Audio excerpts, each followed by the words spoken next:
আসসালামু আলাইকুম। সর্বপ্রথম আল্লাহর কাছে লাখো শুকরিয়া আদায় করতেছি যে আমি সর্বপ্রথমভাবেই হচ্ছে মুরগির বাচ্চা উৎপাদন করতে হচ্ছে আমি আল্লাহ পাক আমাকে সফল দান করেছে। কিন্তু কতটা সফল হয়েছে সেটা জানি না। কিন্তু এখন হচ্ছে মেইন হচ্ছে বাচ্চাগুলো হচ্ছে ব্রুডিং করার বিষয়। ব্রুডিং হচ্ছে একটু ধারণা আছে, কারণ এর আগে হচ্ছে হালকা কিছু সোনালী মুরগি চাষ করছিলাম, কিন্তু তারপর হচ্ছে একটু ধারণা আছে। তো ইনশাআল্লাহ হয়তো ওখান থেকে কিছু অভিজ্ঞতা নিয়ে এগিয়ে যেতে পারবো। তো এখন বলি হচ্ছে আমি গরু, ছাগলের পাশাপাশি মুরগির এদিকে আসলাম কেন? তো এগুলো হচ্ছে শখের বয়সে হচ্ছে এই জিনিসগুলা হচ্ছে করা। আমার মেইন হচ্ছে গরু ছাগলের পাশে হচ্ছে আমার মেইন টার্গেট। এগুলো হচ্ছে যখন ইচ্ছে তখন বন্ধ করে দিতে পারবো বা বাসার চাহিদা অনুযায়ী হচ্ছে আমি এগুলো কাজ করতেছি। পাশাপাশি দেশি মুরগির খামার করতেছি। তো এর আগে বলে রাখি যে এই মেশিনটার বিষয় না বললেই নয়।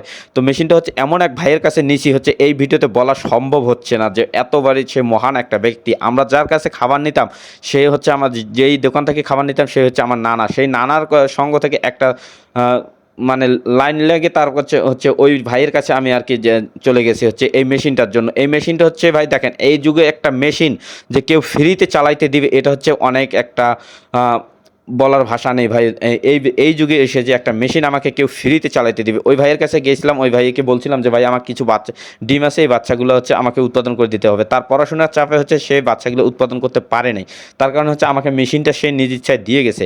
তো এবার আসি হচ্ছে বাচ্চা ফুটানো। গত ২০ থেকে ২২ দিন আগে হচ্ছে এই মেশিনটা আমাকে দিছে। তো অন্য একদিন এই ভিডিওতে বলবো। তো এবার আসি আমি হচ্ছে যে বাচ্চাগুলো বাইর করার পর থেকে আমি কি করতেছি। তো ওখান থেকে হচ্ছে হ্যাচার থেকে বাইর করার পর হচ্ছে তার সাইডে হচ্ছে একটা ছোট মানে মাত্র হচ্ছে ১০ টা বাচ্চা আপাতত ফুটাইছে মুরগির বাচ্চা। তো সেই মুরগির বাচ্চা হচ্ছে ফুটানোর জন্য আমি এখন তেমন একটা বড় জায়গা করিনি, হচ্ছে ছোট একটা জায়গায় হচ্ছে তার থাকার জায়গা করছি, হ্যাচাঙ্গের জায়গা করছি। তো এর পাশাপাশি হচ্ছে আমাদের যে দেশি মুরগগুলো ছিল সেগুলো বিক্রি করে হচ্ছে গরুর খাবার নিয়ে আসবো।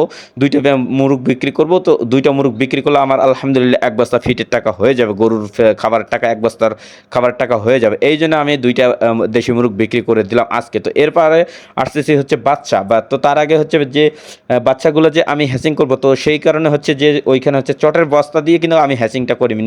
নিচে হচ্ছে চটের বস্তা দিয়ে রাখি।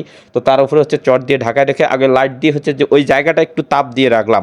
যে তাপ দেওয়ার পর হচ্ছে মুরগগুলো বিক্রি করার পর হচ্ছে আসার পর হচ্ছে যে ততক্ষণের জন্য জায়গাটা গরম থাকে, তখন হচ্ছে আমরা ওখান থেকে বাচ্চাগুলো এই হ্যাচিং থেকে বাচ্চাগুলো বাইর করে হচ্ছে আবার হচ্ছে বুডারের কাছে দিয়ে দিচ্ছি, যেন ওখানে হচ্ছে তাপমাত্রার জন্য নিয়ন্ত্রণ ভালো থাকে। এই কারণে হচ্ছে ওখানে হচ্ছে দেওয়ার আর এই মেশিনটা সর্বপ্রথম বলে রাখি এটা হচ্ছে আমার থাকার ঘরে হচ্ছে এইখানে হচ্ছে আমি আগে ছিলাম হচ্ছে এই জায়গায় হচ্ছে আমার মেশিনটা বসা। তাছাড়া হচ্ছে বাইরে কোনো জায়গা নাই। এই কারণে হচ্ছে আমার ঘরের ভেতরে এই জায়গাটা ফাঁকা ছিল। এইখানে হচ্ছে টেস্ট করার মতো আরকি বসেছি। তো আল্লাহ পাক যদি আমাকে এখান থেকে ভালো কিছু দেয় তাহলে ইনশাআল্লাহ নেক্সটে বড় একটা মেশিন নেওয়ার স্বপ্ন আছে। তো দেখা যাক কতদূর কি হয়, সেটা হচ্ছে আল্লাহ ভরসা।